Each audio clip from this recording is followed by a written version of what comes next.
Welcome to the Hospitality Maverick podcast show with me, Michael Tinkster. We are on a mission to share what Maverick leaders know and do to build businesses that deliver strong results and positive impact on people, society, and the planet. Thank you to our brand partner BizSimply for sponsoring this episode.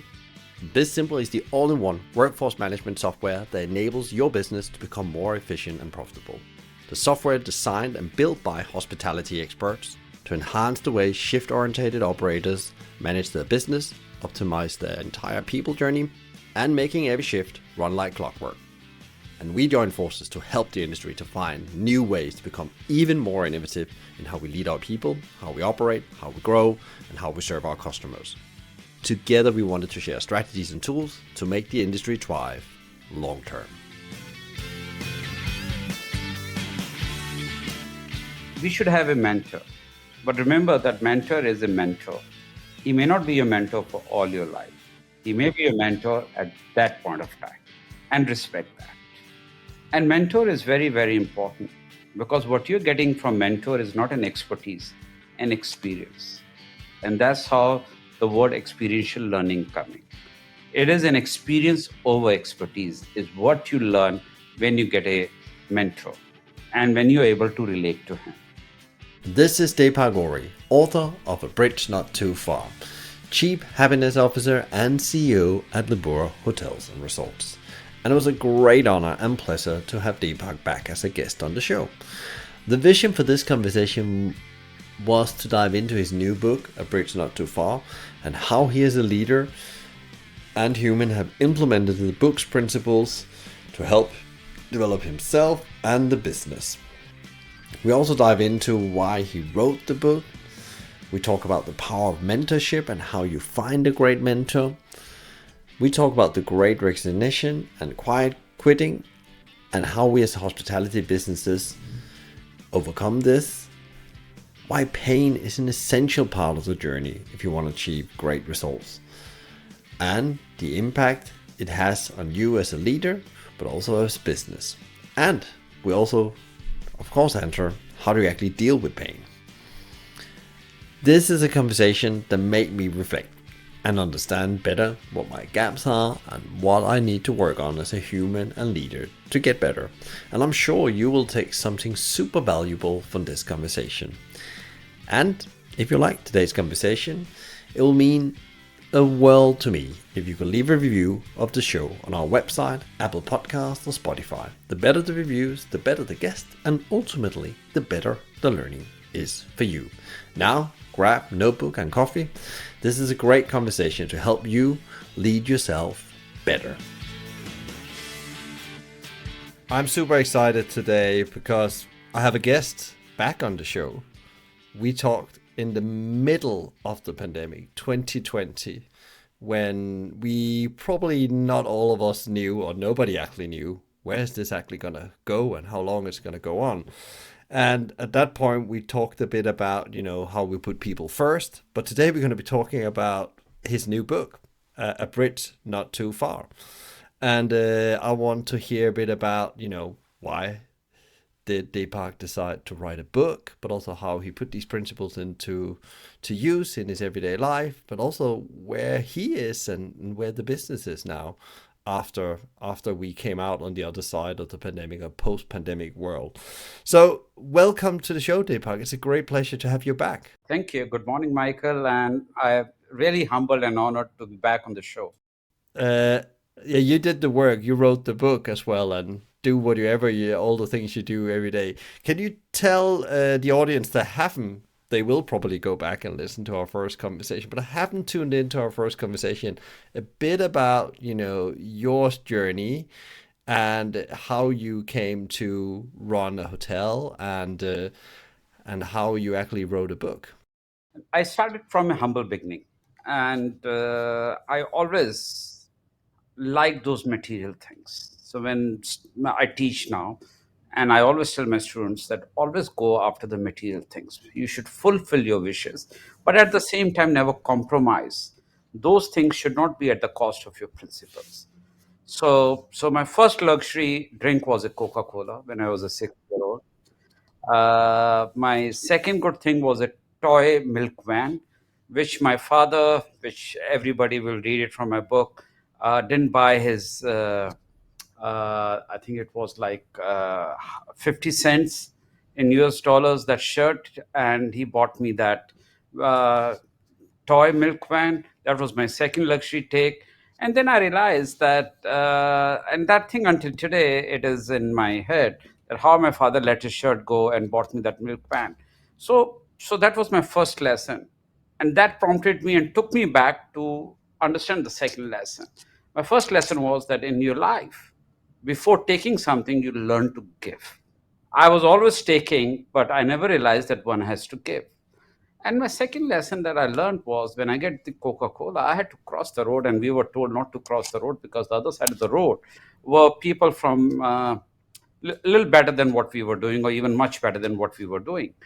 So I don't want to make that entry in any show that I come from a humble background, because in the end, what matters is who wins the race, wherever you're coming from. But it is very important to know how to win the race. So I learned how to cross the road. Very easy things what I have written in my book. It's very easy what I do in my life.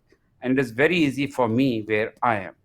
But all these things, there's one thing which is the most difficult thing, is the endurance of pain. I just followed the basic principles. These principles, most of these are given to me by my father. Some I learned from my friends, some I learned from my mentors, which became part of my life. But one thing I learned, that when you follow principles, there's a lot of pain. In today's organization, there are rules and there are principles. There's a pain in following the rules, but there's not so much of pain. And that's what actually in life, if you see the athletes when they run, the reason they are able to run faster is not their body is better, because they train their body. They learn to accept the pain and take more pain, and that makes them better. And that is the same principle which goes for every successful person taking more pain. What I've realized over a period of time, that if anyone is successful, learn to respect the person. And those who are not successful, give them even more respect, because they can be the next successful person, but what they are looking for is a little bit of recognition and a little bit of respect.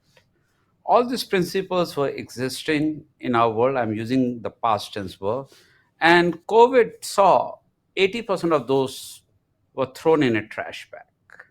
And when I spoke to you in 2020, I was contemplating whether to write a book or not. My father passed away in October 2019, and his last 2 or 3 months, he wanted me to write a book.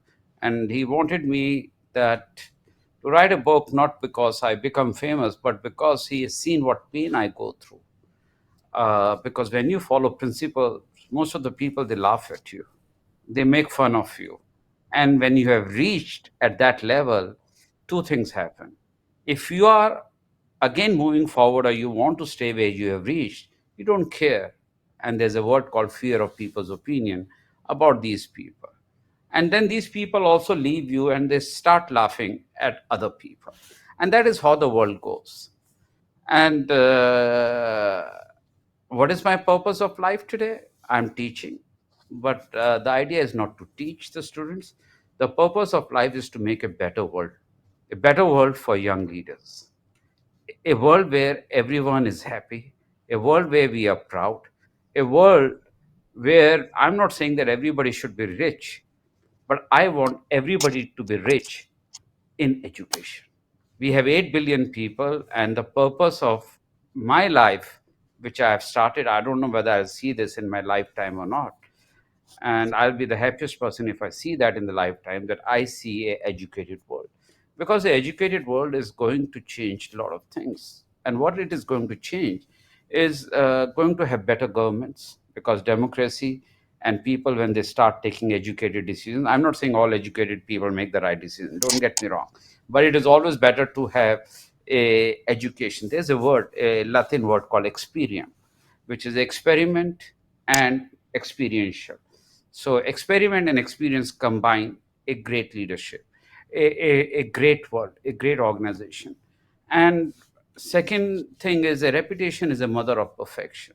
Once we repeat these things, we get more people introduced to experiential learning, thinking like that, the world will become a better world. I don't, Miss, you must be wondering why I'm not touching upon my career, where I am. Everybody knows I'm the chief executive officer of Lebua Hotels and Resorts, and I'm the chief happiness officer. But many people, what they don't know is the beginning of Lebua Hotel was with one restaurant. And when we get into the hotel, everybody started laughing at us. When we wanted to build our first restaurant, no interior designer wanted to design the restaurant. We did everything. We did great landmarks at Labua. We had the 25,000 US dollar plus per person meal. We had this movie Hangover Part 2 shot. We are the only hotel in Thailand with two restaurants with two-star. But all this helped us to generate only 10% of 15 or 20% increase in the revenue. But what actually transformed us and our organization today, post COVID, is the introduction of happiness in the organization. Introduction of certain principles which are mentioned in my book. And we saw that in the increase in customer satisfaction, employee satisfaction, higher revenues, and higher profitability. Many of the listeners may say that, but this is what and where the world is going. And exactly right, this is what and where the world is going, but not going where we are going, where we are 20 percentage point and 12 percentage point in profitability higher than our peers and competitors. And uh, and and this is happening because something, we don't have to import any resources, we don't have to spend any money, because happiness is within everyone, and we are just trying to bring it out. I cannot teach happiness, and nobody in the world can teach anyone how to be happy. They can they can give you another direction how to be happy. So by introducing that, and we became a case study at the Ivy School in Canada, that is the Labua COVID dilemma and post pandemic recovery. And that same case study has been published in Harvard Business Publishing also. So by introduction of happiness, how we can transform the organization, how we were doing well. And I see a huge thing, and it's not a philosophical thing. And for people who think that, oh, this person is getting philosophical, because not many people are talking about happiness. When the Thomas Edison invented the light, it was very philosophical. When the apple fell, when the third law came, the law of gravity came, it was philosophical.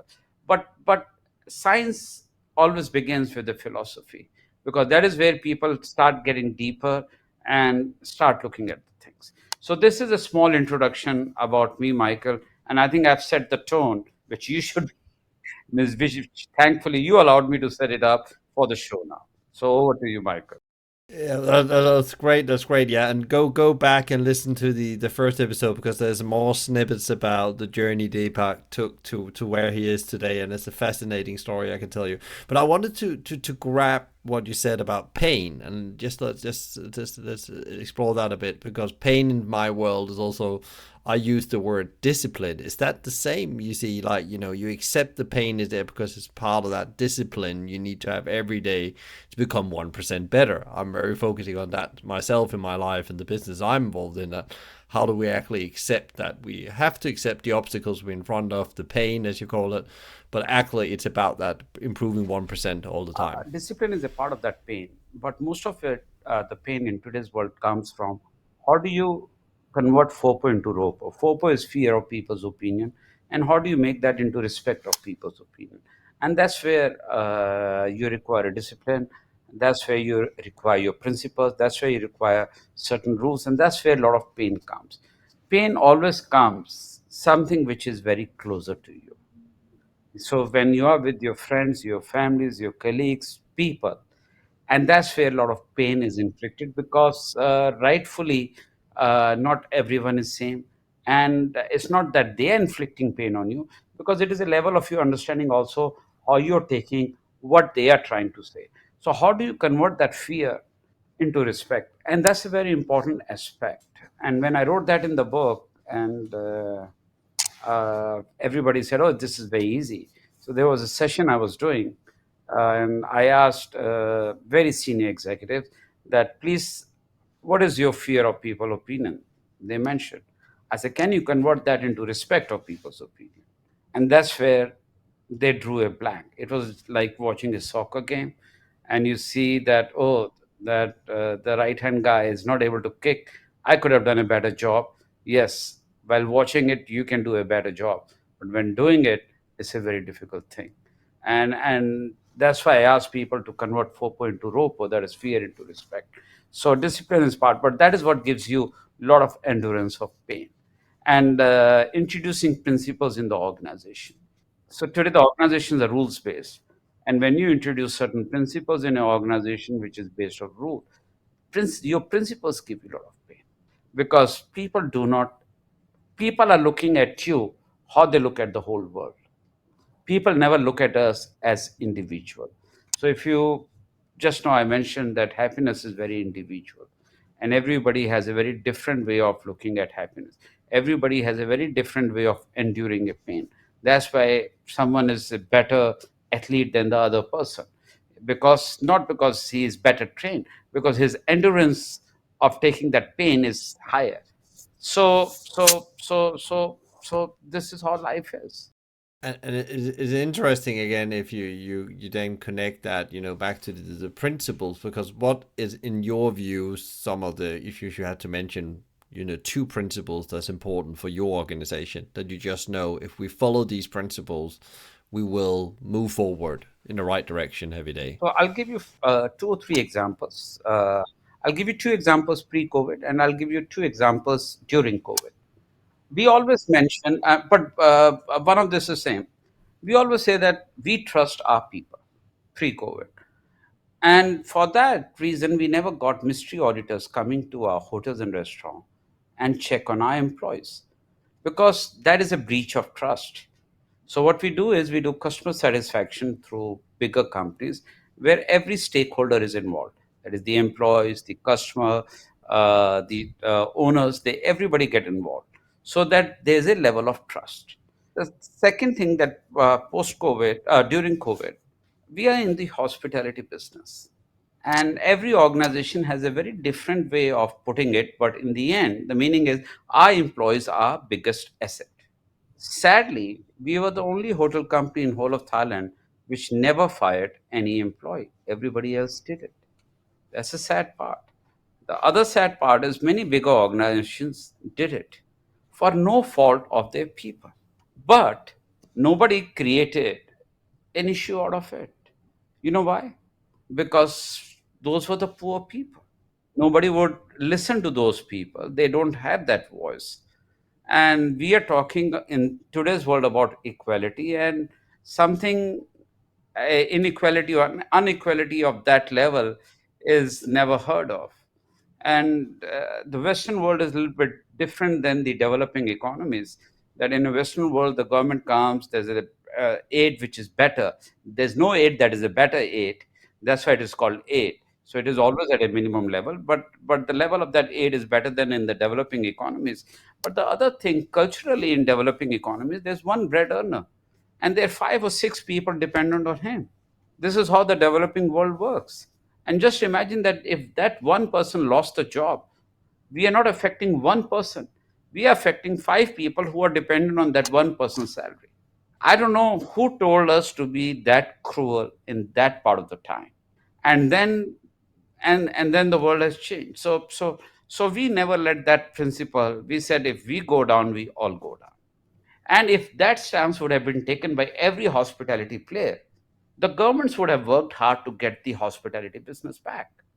But we acted because that was the most easiest thing. That was the rule. Oh, no profit, no revenue, get the people out, cut the expenses.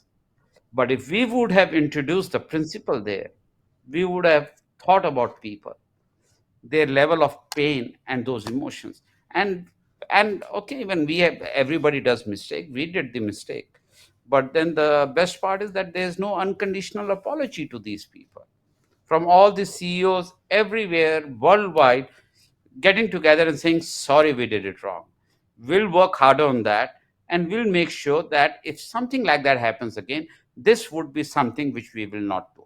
That's interesting because one of the most powerful thing, even when you are wrong and you put the wrong principles in play, and you go back and say as the leader that you're sorry, you will actually you can actually win back. Because you talked about trust before, and that's what it's all about. In the end, you have a bank of trust. I always believe, and either you're withdrawing that trust or you're putting in on that bank account of trust. That's your job as the leader. So when you think about, you talk about these principles in life, and around, the pain is the main thing. It's about taking more pain. Why did, your dad ask you to write the book? Why did you then decide in then, I'm going to write this book now? It's time to write the book and share. There's lots of these principles you talked about already now, and these stories are in the book. And it was really fascinating reading them as I went through the So book. I started writing my book in December 2020, and in June, I don't know which month did we do the podcast. You remember, Michael? I don't. I think it was over the summer, in June, July, something like that. Yeah. I knew that COVID is going to stay for a longer period of time, and by that time, everybody had started getting the people out, and I got very hurt because of that. And I said that I should write the book. It's time that I remembered what my father told me, and I said it's time that the world should know. Whoever has read the book, world should know, or whoever will read the book about principles, a hybrid model of principle and management, and realize that where do we actually come from, and it's a basic thing. And you must have read that in my book is know your roots. And most of us we forget our roots when we start doing well in our life.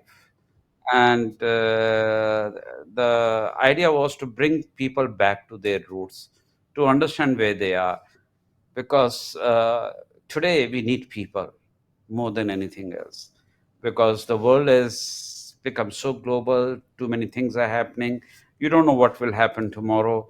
We need to be together, and we need to fight it together. We should not fight among ourselves and let somebody else be a winner. In COVID, we forgot one basic principle that every marketing book teaches. Like, Dr. Kotler recommended one of the five books for 2023, and he's a father of modern marketing. And one of those books was mine. And if you read Dr. Kotler's book, there's one thing he says that when you do quantitative and qualitative analysis, you should correlate both. Don't take it in isolation. And when COVID happened, we just started listening to only quantitative part. Nobody looked at the qualitative part. And so all it was like the whole world was unprepared. Yes, we were unprepared, but everything we have been trained for, everything we have been taught for, we forgot all those basic things. And what was some of the, it was the top two things we forgot, especially as leaders? We got people out. We're still getting people out. Anytime the technology, and I'll touch on technology also a little later, but please do remind me in case I forget about technology, Michael. Anytime any crisis happen, we get people out. Second thing, forgot the principles. We made COVID so bad, and of course COVID was very bad because many people lost their job, many people lost their lives, many people got very sick. Means the world has seen the worst, and we all saw that with our own eyes, or if we didn't see with our own eyes, we saw that in the news. But we forgot one basic principles, that we grew up reading everything that quantitative and qualitative should be together. We hyped COVID to that level, and then said, okay, it's not going so bad. But that fear was there, remained that. And if you see that book, and if at that point of time that fear, it should have been converted into respect. But we started fighting, the government started fighting, government fighting started fighting within among themselves also, that how the medical team will do, what it will do. So that crisis became a more crisis. And these are the basic principles. The basic principle is that discipline you talked about. When there's a war and you're fighting your enemy, the what does why do armed forces do well? Because there's a proper discipline we should approach, there's a strategy.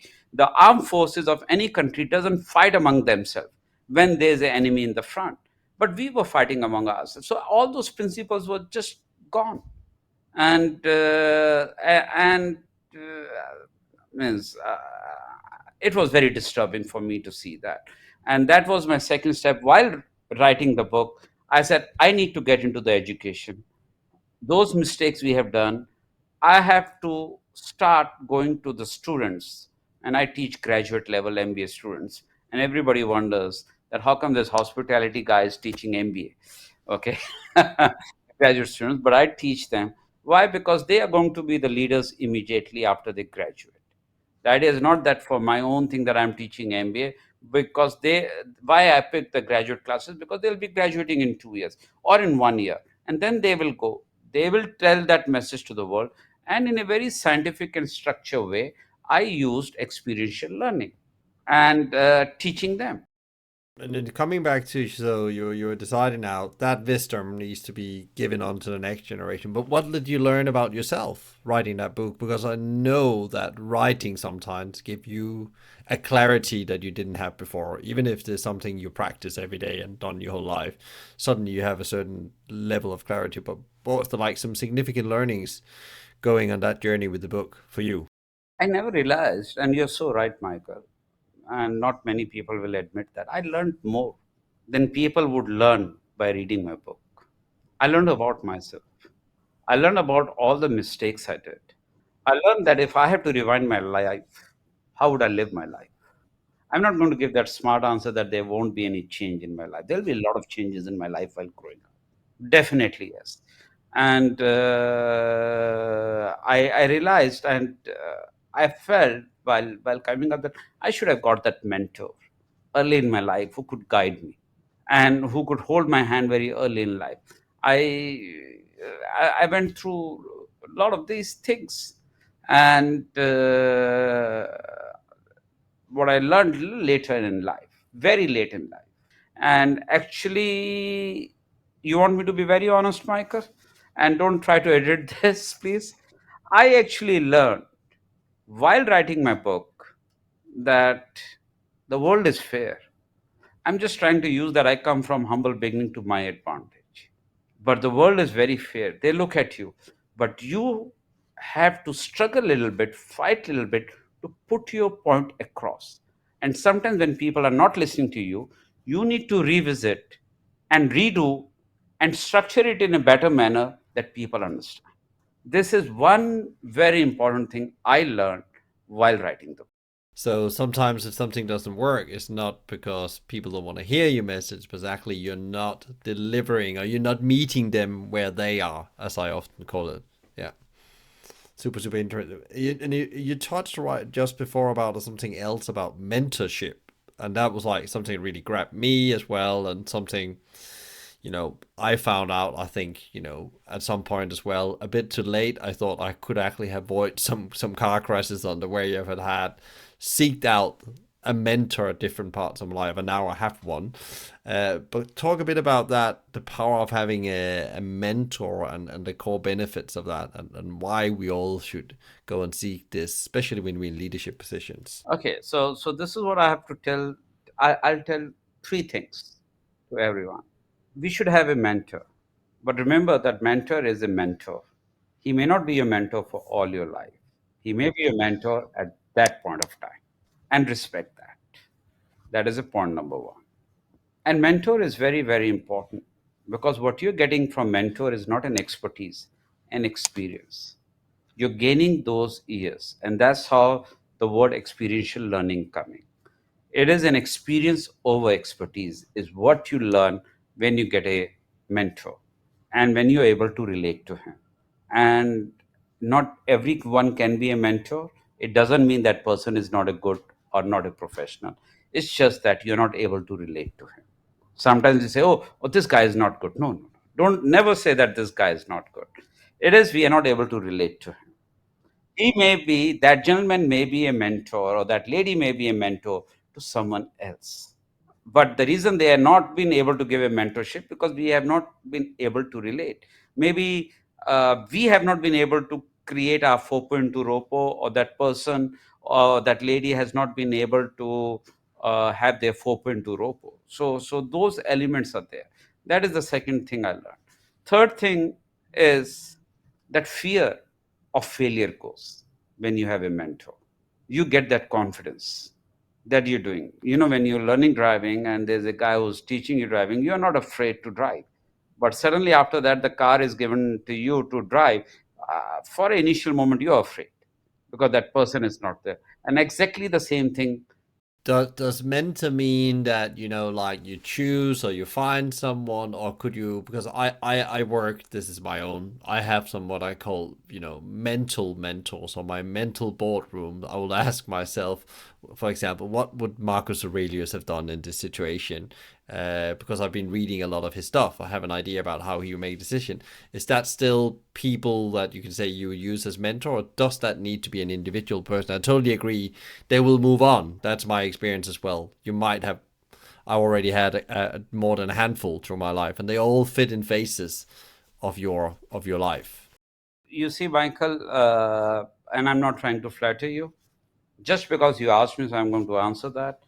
I don't know, when you start listening to your mental space, you have reached a level of maturity that you don't need a mentor. You need to mentor people now Hmm.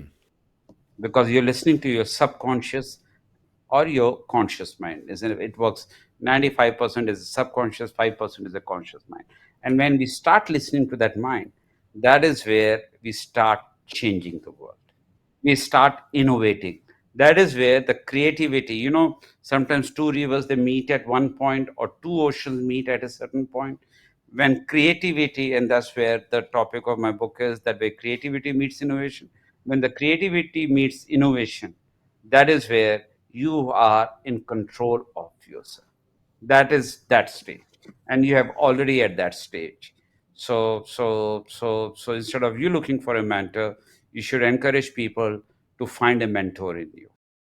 That's super, super interesting. And also, that gave people probably out there a bit of an idea about when they need to go and find one and when they're ready to become one. That's really interesting. I haven't thought about it in that context before. I'm actually mentoring somebody right now, so I'm glad that you think I'm ready for that.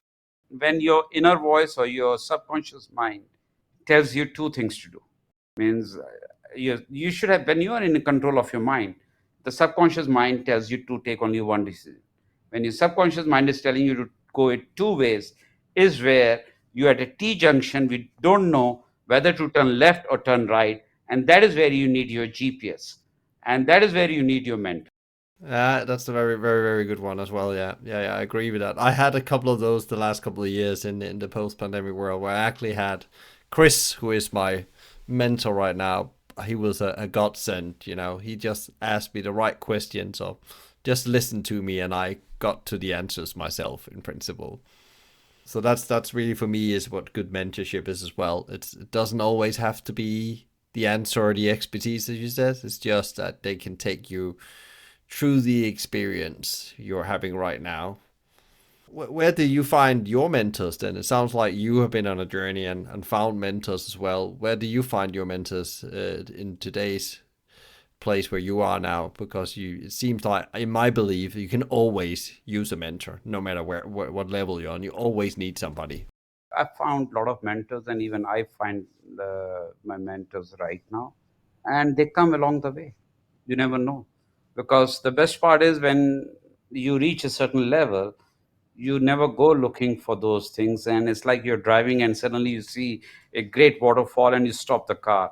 And that's what I do in my journey. When I see a great person, I stop and say, and I take the mentorship. So you find these along the way, and you will find a lot of them. And that goes for me even, and for anyone at the age of 80, 70. You will always find people, and not look for older people. Sometimes you may not believe, you find a lot younger people telling you things which you would have never thought. And I give you this example.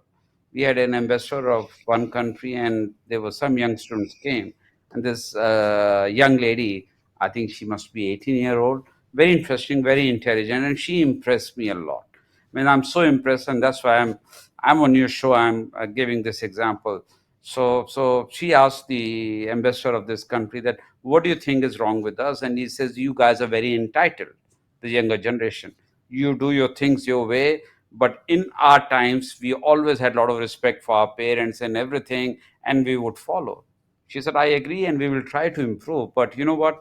What your generation had, we never got. And I got curious. I was there. So I said, what? Before ambassador could say, she said, privacy. And just look at this deep thing. We believe this young generation has got everything. We never got iPhones, we never got laptop. She said, when we are going to get ready, say we in the sixth standard or fifth standard, we are given the phone. The phone has a tracking. Every time our parents are aware where we are. You may have given us a room, we can close the room, but on our computer there are certain software you can check what we are seeing. So where is our privacy? And in our time, there were no phones. Nobody could track what we were doing. And to me, it was not about these things to track where you are. I think it was a very powerful answer. And I never looked at the younger generation that way, that they lack privacy. And now relate that to our business, which is a hospitality business. Privacy is a new luxury. People are paying a lot of money for what? Privacy. People are trying to be alone with themselves and they cannot, and they're ready to spend that kind of money. And that is where you will see a new hospitality model will evolve, not only in privacy, but it is coming. Now, and that's why I said you remind me on technology, and now I'll touch upon that. Hospitality is going to go back to basics by 2030. The whole asset management model, how we look, is going to change. Sooner or later, the technology has to be reined in. Now, I give you an example. You're based in London. Every city has a city planner. There's a urban development planning, how the city would look like, and this is how we give building permits, how long, all those kind, and new design that has to come. But for a IT architecture, one company starts something, and we all go beyond that. We have 3.5 billion people unemployed. Why do we have to have robots now? Artificial intelligence is a good thing till the time we are able to analyze, but that should never be able to replace a natural intelligence. Robots are good, but they should not be a way to replace the manpower. So which world are we going? Are we looking at a world to educate the 8 billion people and give employment to 8 billion people so the whole world has a better world? Or we are looking at creating a competition among the people who are employed and take 10% out of the employment and replace them with robo? Who has to ask these questions? So that's why education is very important. So more people ask these things to their respective governments and ask for regulations, ask for things to be improved. So I'm a big fan of information technology till the time it is used to enhance the business and increase its productivity, but not at the cost of people, not at the cost of the privacy. And it's super interesting when you think about it, the privacy bit that, and I also think I actually was part of a generation where I had privacy. I didn't have a phone before I was probably in my early 20s, mobile phone at that point. And it's super interesting actually that that generation doesn't have that privacy. And actually, you're absolutely right. What I seek most when I'm not working is silence. That's freedom in my view. Like, get me some headspace so I don't have to consume things or be part of things or a next meeting or something like that. And that's actually luxury. I think that the whole freedom and silence. Silence is equal freedom in a way. That's what I tried to say.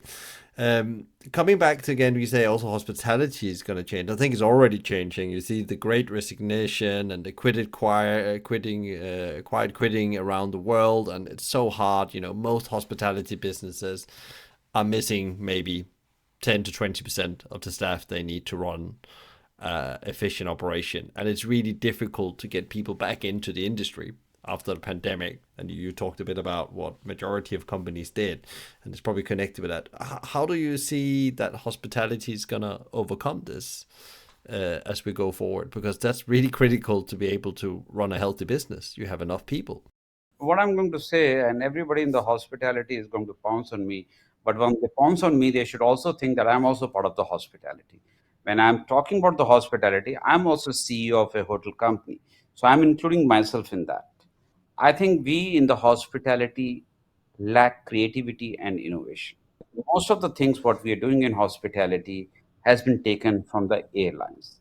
And why the hospitality is going to change? For two reasons: the great resignation and a quiet quitting. Okay, we have bodies in the offices, but they are not thinking, or they are not taking that extra step or extra length. And that is where new models will emerge. And what will happen is we'll get a better intellectual capital into our business. uh, I'm not saying that we don't have better intellectual, meaning we will get people out of the hospitality expertise. We'll get experienced people in different industries, from say like fashion industry or other industries, at a senior level to come in, and a new way of running that business will emerge. I was in New York recently, and I went to this place called RH Guest House. It's only a 9 room thing, but a very beautiful concept, made out of privacy and everything. So these new concepts, innovations are happening, and the guy was a furniture store guy, so he had no experience in hospitality. So all these things are happening because of the space we have created, the gap, the void after COVID. And that is why these independent players are coming in. And these independent players are coming with a better and more innovative product that will force bigger players to rethink and where they need to go and get the talent. And saying that, the salaries and the wages and the money we are giving to the hospitality people needs to be relooked at. And that's why I said the management model will change, because in any business one has to reach the right multiple, right? Got the top line, then you've got certain fixed costs, variable fixed cost, and variable costs. So once you increase any of the percentages, the reflection happens on the bottom line. But then there has to be some tangible trades off that needs to be done in how these percentages have to be worked. Definitely, if we are working on wages at X%, it has to be increased by 10% minimum to get that kind of people, because many of us from the hospitality, because of our expertise, we have gained a lot of experience, and there are many industries who are hiring people from hospitality. So to stop, and for the sake of hospitality, for the sake of travel, for the sake the world to become a better world, because we become better when we understand different cultures, how people eat, how people stay, interact with them. That's how the respect comes out. This asset management and hospitality will change. And who will change that? The change would not be the customer, it will be the employees. And customers will support that. What do you think that we as leaders, because it seems like it's salary is one thing, but how do we actually build a better industry, and how do we actually start that transformation? Because I guess there's a lot of people looking at the industry and thinking, I don't want to join that, especially young people. What I've heard, like, I don't want to join that industry. It's not really satisfying. It's not giving me the one. So what do we need to change fundamentally? Every hospitality company has to be hybrid, principal and rule based. And not only hospitality, actually, it should be every industry in the world. And second is, what we have to do is to bring in the basics back. We have been talking about privacy and things like that. When you bring those basics of luxury back, simplicity, those kind of things back. Simplicity means you can have everything you want to put in a hotel room to look it better, but simplicity has to be back. The respect for the culture has to be more evident, not in the decor and design, but in the people. Interesting, interesting. So, if you were like giving an advice to leaders out there that wants to build a better hospitality industry, what should they go and I'm going talk to to them? ask them six people who they respect based on experience in the organization, and six people who they respect based on expertise. So that makes 12 people.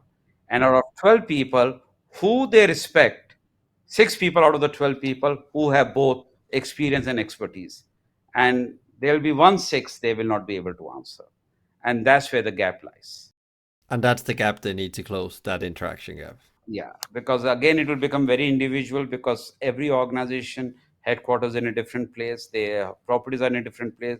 There's a lot of cultural thing that is happening. So that is how it will happen. Second thing, how do we hire people? The HR has to be changed in hospitality. Third thing, introduction of happiness in every industry, not only hospitality, everything. Not for anything else, not to make people happy, not to make customer happy, but to increase your top line and bottom line. A customer always like to go to the place where the employees are happy. Employees always like to have the customers who are happy. And the owners wants to work and run the business and do more expansion where customers and employees are happy. So at the end of the day, the thing is a happiness. Now, how do you introduce happiness as a tool to increase the revenue is something, again, going back to the basics. Yeah, and I guess also then your job is to, as a leader, to understand how do I actually make, how do I help other on their happiness journey? I guess there's an element of how do I create that framework as a leader as well. Happiness is not that we may have to make people happy. Happiness is not meditation. But these are all good tools. Meditation is good, yoga is good, wellness is good, but then none of these are happiness. Sometimes crying is also a form of happiness. Pain is also a form of happiness. You know why? Because that is a realization. Happiness is a realization of the world we live in. Yeah, because nothing great comes without friction and pain. I wanted to go back to you mentioned, the way we hire and do HR should change. Can you elaborate a bit on that? What is flawed with the existing ways? Normally, I've been told, and that never ask the person who's interviewing you, but we are friends, so may I take that liberty, right? Okay. So suddenly, now there's a great resignation, quite quitting, and you are looking for bellboys in a hotel, and you're not able to find the bellboys in a hotel, and you're the general manager of a hotel, Michael. Where would you go and look for a bellboy? Well, in the traditional world, you would put a job up, or you would ask your team if they know anyone we could hire. So you will probably miss some potential you haven't thought about in a way. But I think I would personally, if I couldn't find it by asking my team, I'll probably try to walk out in my local community and see what's going on and see if there's an answer out there. I'll go to the railway station and hire the porters because that is one place they all rush to carry the bags. Hmm. So that is how you hire the people. Now, we have a lot of problems in HR. Where do you go if you want to create a hybrid of principal and a rule based organization? What should be one qualification of your director of HR if you are a general manager of a hotel? I think it should be definitely understanding how you actually create leaders, and I think the rules is not so much important. It's not about writing the rule book anymore. It's actually how do you actually get everybody to take leadership and ownership. The HR is the most important department. I'll hire a person who has a legal background because they are less emotive. Okay, so these are the alternatives that will come when we are hiring people. Customer relations, that is a part of my book. I'll go to the nurses because they always care about people, they feel about people. This is something you cannot train, it is there. So this is how it will happen. And when you start looking at these alternatives, you see that your organization is already becoming a happy place and more proactive. And that's also why, coming back to what you said before, then you can attract people to these jobs that you couldn't attract before because you look at it in a different way. You don't look at the functional skills, you look at a much more hybrid way of looking at the different roles, especially in senior jobs. Yeah. Because you do you see right now most of these people, every organization say let's do the vision, let's do the mission. That's passe, gone. Now look at, I was reading this book, and a very interesting book, okay, but it's not my book, okay. I would like to promote my book, and it asked a question. Now I'm asking you this question again, putting you in a spot. Which is the most expensive real estate in the world? In which country? In which country is the most expensive real estate? Yeah, that's a really good question. Okay, so I'll help you here. So people will say New York, somebody will say London, somebody will say Singapore, somebody will say Paris, somebody will say Hong Kong. You know where it is? Graveyard. I would say, great. Oh, yeah, yeah. That is where we all die with all that intellectual capital in us, which we have not used. And why we have not used? Because our organizations are rule based. You turn left, you'll be fired. You turn right, you'll be fired. So only senior managements are given those privileges.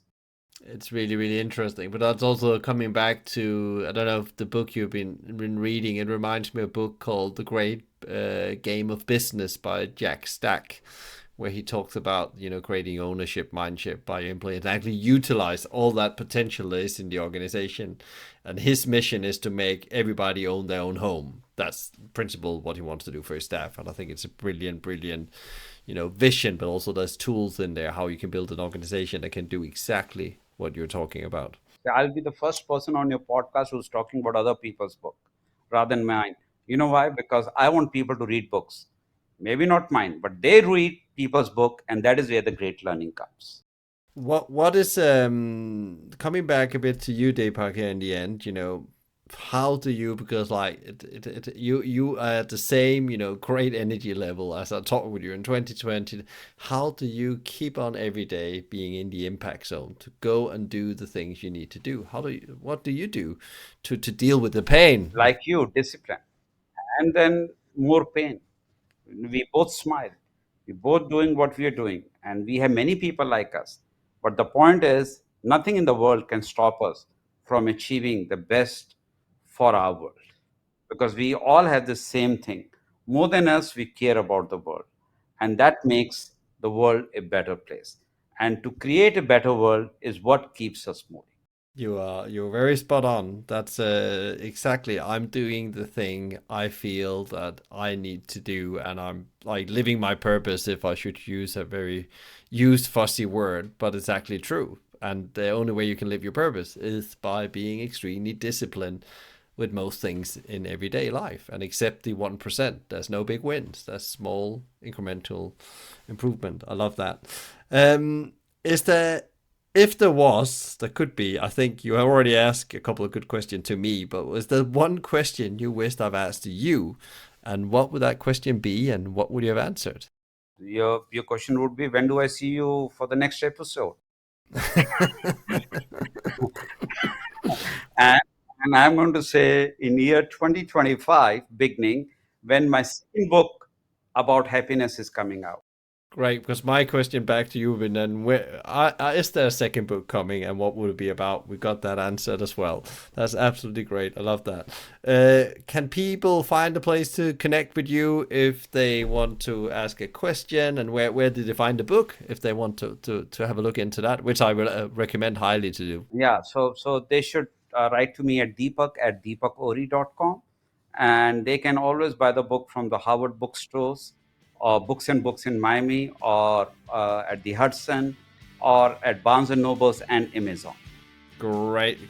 Deepak, thank you so much for coming back, and thank you for this incredible conversation, where we touched on a lot on philosophy, as you promised in the beginning. Sending you and the team power and energy for the time ahead. Thank you, Michael. Have a great day. Thanks a lot.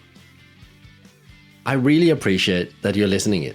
So, if you enjoyed today's conversation, please share with others, rate or give a review, or subscribe to one of our channels, which all can be done via the website hospitalitymavericks.com. I believe that reading the right books is the key to become a better leader. So I've helped you with a curated list of some of the best books to improve yourself, others, and the organization. Find them on hospitalitymavericks.com. A big thank you to BizSimply for supporting us, bringing great insights, strategies, and tools to help leaders to become better every day. Check them out at bizsimply.com or on their socials at BizSimply or BizSimplyHQ. You can also email them directly at podcast@bizsimply.com. Thank you to Fina Charlson, who is the show producer from the podcast Collective. If you have any ideas and feedback for the show or other thoughts, reach out to me via LinkedIn or via my email, michael@hospitalitymavericks.com. I'm Michael Tinkser, and you've been listening to the Hospitality Maverick podcast show. Be Maverick.